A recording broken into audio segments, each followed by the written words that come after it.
All right, my next guest is Manager of Business Economics and Development of the Chamber of Commerce. That's quite a title. It is. I said, I want you to send, because I don't know much about the Chamber of Commerce, but I wanted to know about this. I said, you send me the tallest, the smartest guy you got. And they said, well then there's only one guy we can send, and that would be Jason Antonick. Come on out, Jason. Good to see you.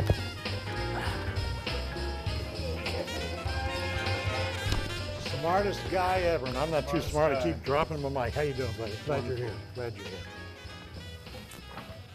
All right, Chamber of Commerce. That's me. Your title is longer than my house. So pretty big. I said the reason I like you guys here because I'm not really familiar, unlike Kathy, what the Chamber of Commerce does. So please enlighten us because I really would like to know. Well, a great many things happen with the Chamber of Commerce. It's business related. Businesses join the Chamber of Commerce to get cost saving benefits and for networking. Networking really is the most important thing. The Dayton Area Chamber of Commerce is one of the largest Chamber of Commerces in the nation. Even for a metro of our size, the Dayton metropolitan area, Dayton MSA, is at about the 71st or so mark within the nation. But our regional Chamber of Commerce is one of the largest in the nation, so that's great. As we have almost 3,000 members, and it's about promoting business. Do you guys work with the Downtown Dayton Partnership? Is that kind of a different thing? They're what I would call a partner organization. The Downtown Dayton Partnership, Citywide Development, the Entrepreneur Center, Dayton Development Coalition, or the DDC. These are partner organizations which have similar focus, if you will, but different. What do you see for the future for your organization, for Dayton? Well, I see continued growth. I definitely think we've bottomed out and we're on our way up as far as the Great Recession is concerned. Stock market says so. Yeah. Shooting right up there, buddy. It is. It's doing great. You know, records as far as that's concerned. But we have a number of fantastic things in the pipeline coming down the way, and it's great. It's great times. They're getting better. They really are. How did you get involved with the Chamber of Commerce? Was that your goal from the time you left college, or how did this start for you? It wasn't. It's always been some type of sales position for me. Most of my life, I'd say, most of my professional career. I made mortgage loans for a while, and that's really what started all this. I love making mortgage loans. They were good. I love sitting down with people. I'd sit down with Ruth, you know, and I'd gain her confidence, and she would say, well, here's all my information. What's the best thing you can do for me? And so then I'd say, well, here are your options. And then there'd be 10, 15 of those at a time in any given month. And so it was exciting trying to work them all out. But there's a lot of sales in that. You're selling yourself, you're selling the company you're with, the interest rate, you know, what's going on, and working with someone. And I really enjoyed that hands-on, that personal touch. But it all collapsed. Yeah. You know, there was just no way to make ends meet. And so there were a few other positions that I had after I left the mortgage industry, but I've been doing this for about a year and a quarter now, and I really enjoy it. It's the perfect meld for me of my with my passions and my skills. You know, I'm passionate about Dayton. I want Dayton to do well, and I like being a part of anything that can make that happen. And I feel like there's a sales touch to it, and being the manager of business and economic development, there are certain economic indicators and outlooks and things that I produce which have a financial background, if you will, so it all kind of works out great. I've seen some big changes in Dayton in a lot of areas. Right. And every time I see a change, I assume that the Chamber of Commerce has had a part of that. Absolutely. You're gonna think of my smiling face and the Chamber of Commerce. Well, like Malfunction Junction, right? Route 4 used to be called Malfunction Junction before they redid it. And the Chamber had a big role in that. Business leaders came to us and said, you know, this isn't good. You know, we've got this delay here. I can't get my commerce from A to B. What can you do? So part of what the Chamber does, part of what we do is we lobby our members' business interests to the state and whatnot, and so we were instrumental in helping to bring those ODOT funds in to redo the malfunction junction, and it isn't as bad anymore. It's great People now. will go, yeah, it is. People will go through downtown Dayton, and they won't like the fact that you can't get off too many exits right downtown, but that's a temporary thing. Yeah. It's going to be really good by the time it all gets done. We do a show here every Friday. Some gentlemen come in and they're on the internet and talking to people about logistics. And that's a big part of what the Chamber of Commerce does, evidently. It is. One of the things I'm most excited about right now is what's happening up by the Dayton International Airport. There's a development called the Prologis development, and they're doing 43 acres under concrete. Okay, so they're creating a building that'll be 1.8 million square feet with 43 acres of concrete under roof. So Wow. that's quite a development, and that should be finished in November of 14. That's 1,000 plus jobs to the area. And that will house different businesses? Or, Well, yeah, that's a good question, how that's all going to work Yeah, out. what kind of business will be there? yeah, we want to know. We We got the want to- inside guy here.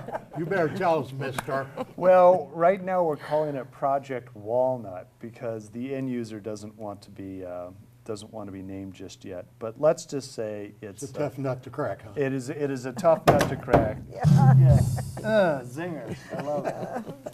But there are a number of projects like that. There's one, the old Moraine Truck and Bus facility that is now Progress Park is what it's called currently. And there is a project there called Project Southbound, which is even more hush-hush.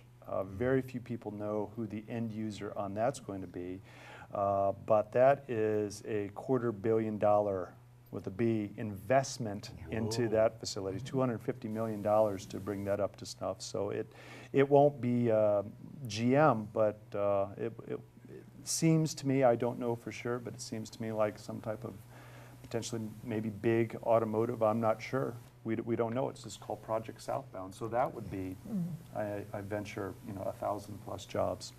In your opinion, do you think the casinos is a good thing for the Miami Valley? I do.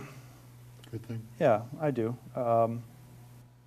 We need employment. Yeah. Yeah, it's when you have casinos, it's tough. I'm a card playing man. I enjoy it. They don't have card games and whatnot at the Racino that's going to be opening here shortly. But the jobs that are created through the development of the casino. And racetrack. Right, and racetrack, and then the jobs after it's created, I think the area needs it. Do you know any scuttlebutt? I love that word. It's a great I word. grew up with the arcade. Yeah, I mean, to too. go downtown to the arcade, Kresge's with the caramel popcorn coming at you. Remember that, Harry? McCrory's. Caramel popcorn. I- Too young. I don't remember the caramel popcorn. I mean, And- you get and 2 Mary- blocks within your, And Mary with her popcorn stand. great time. Mary Perkins was her Sorry, name. you think anything will ever be done? Does the Chamber of Commerce have any inside The information? Chamber of Commerce has no inside information, and That you're talking about right now. yeah, that we're talking about right now. Are you going to be like Schultz? Remember Schultz? Schultz! I know nothing. Oh, yeah, I that's- see nothing. that's I right, that's what see nothing. That's what you're doing. That's right. That's right. Well, we don't have a stand on it. Personally, it's a shame, but I feel we should move on. Yeah. I think all this about, well, let's bring it back and save it. I just feel like you got to know when things are too far gone, and I think it's at its tipping point. And there's some things, like you're saying, probably you can't relive the past. Yeah. You just can't do that. So sometimes it'd be nice with your knowledge and the Chamber of Commerce knowledge, Yeah. you know when it's the right time to say, no, we need to preserve this. Nope, it's time to move on. And that's Right. what you're saying. Personally, I lean that way. Yeah. Yeah. Well, thanks for coming. Now I know a little bit. Now we know more about the Chamber of I Commerce. guess we do. There's This is the time, Jason, and Ruth Ann knows this, we salute our military, police, and firefighters. I look at that camera and say, whenever you're out and about, and you see a man or woman in uniform, go up and shake their hand, thank them for defending the United States of America, wherever they serve a post. You hear that Or you can sinus do going this through there? too. I think that's a good thing to do, and when it comes to our police and firefighters, they give their lives for us every day. We lose a policeman or fireman somewhere in America every day. We just lost one yesterday in a shooting somewhere. So you ever see a policeman or fireman, you walk up, firefighter, and say, thank you for defending my community and thank you for defending my home, because I know if it catches fire that you will be there.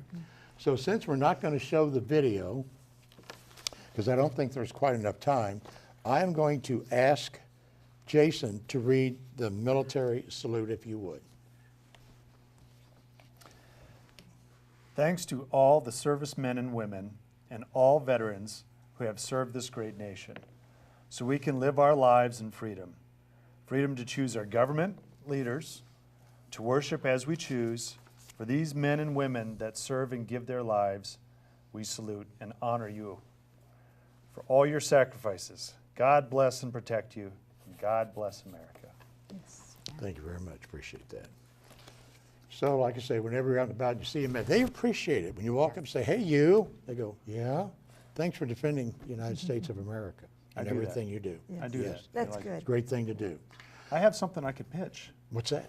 Well, the Chamber, right now, we're doing the Soin Award for Innovation.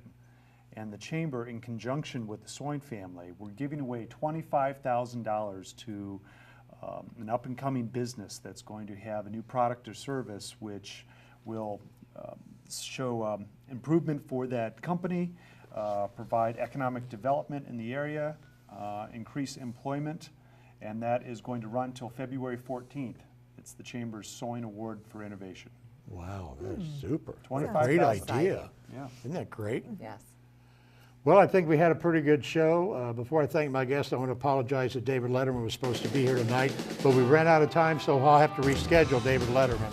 You'll have to come back another night. Jason, thanks for coming. Thank you. Ruth Ann Peck, when you you. get that book published, you call me, you come Yeah. back. Okay. Thank you, Kathy, James, and more. Thanks for watching, everybody. Appreciate it. Good night.